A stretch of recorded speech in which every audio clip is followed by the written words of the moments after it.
Okay, everyone, I'm going to try this again here. So, just took a little video there.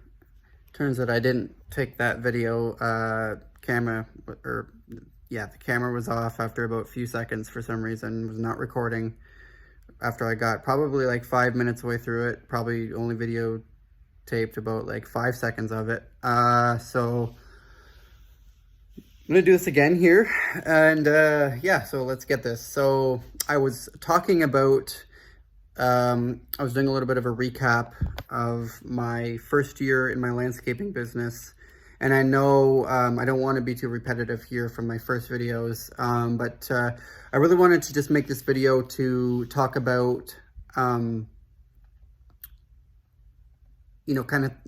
can happen when you can kind of get in a little bit over your head on things, and how, like, especially in my first year business, but I think that this can happen with a lot of different business owners and contractors, whether they're a year in business or 10 years in business. And I definitely went through this. Like I say, I had a lot of good days this year in my business. I had some bad days and okay days, but I had, at least 3 really hard days. And I'm going to talk about in particular, a couple of situations here. Yeah, I had, more than 3 really hard days, but there were, yeah, like at least 5 really hard days here. And I'm going to talk about this first job here that,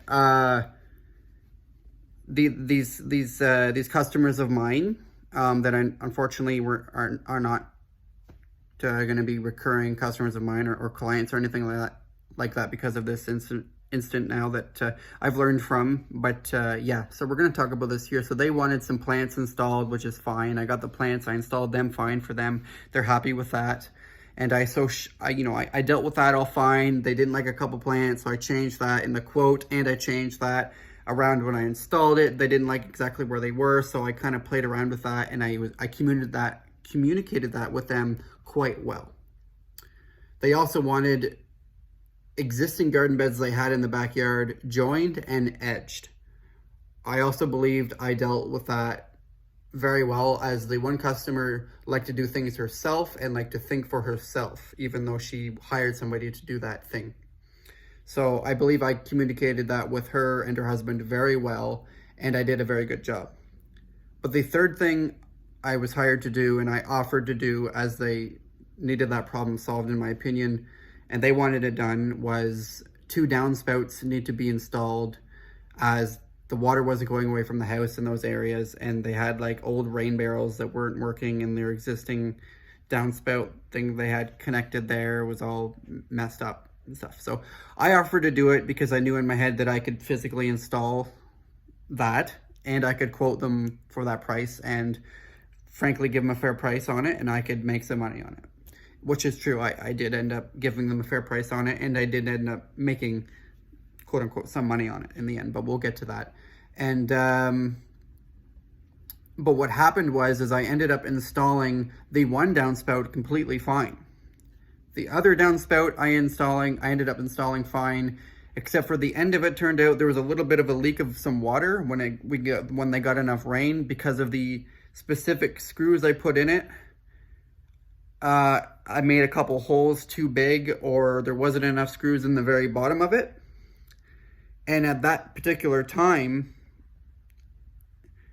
like, I didn't have the drill set I needed. I didn't have all that stuff to do that. I was borrowing my uncle's drill, who's a business owner, and I used that with a couple bits that I brought. I had to return that and do my due diligence and return that to him as a business owner when I said I was going to, which I did. But then, of course, after that, I'm so liable as the business owner for the job I was doing to fix that, and I did not have that. And so that's what I mean, was I got in over my head. Now, yes, I should have went and bought my own drill set after that and went and fixed it and all that. And you could argue that's what I should have done. Yes, I probably technically should have done that. I did not do that. We agreed on settling up all the payment after that, and they just didn't pay me for the final downspout, so that's what happened instead. And I didn't go back, because by the time I bought a whole other drill set, I would have lost the money on that and just went and fixed a little thing to get paid for one more downspout. So I would have pretty much broken even on that cost, and that's how my mind was thinking of, instead of just fixing it for them and going through that. And I had like other shit to do, and it was my first year, and I'm just making, you can tell, I'm basically making excuses. I do not want you guys to ever make excuses, but I'm saying like, this is what you're gonna go through. This is what I went through, and I got in over my head. But at the same time, I think that you need to go through these experiences, because this is what I needed to go through to be able to say, okay, I can install these things, but I should have had the proper tools to do so. I maybe even should have had a helping hand, or I should have been installing it for a slightly different customer that would have been a bit more understanding, or could have helped me a little bit along the side. But maybe just a helping hand. I hired them for one day to help me with the downspout. But specifically, I should have had the right drill set and the right drill bits. And I know it doesn't sound like much, but even right now, but when I very first started my business, and I'm still going through this right now, I'm very careful about what I buy. I do not have a lot of tools. I only have exactly what I need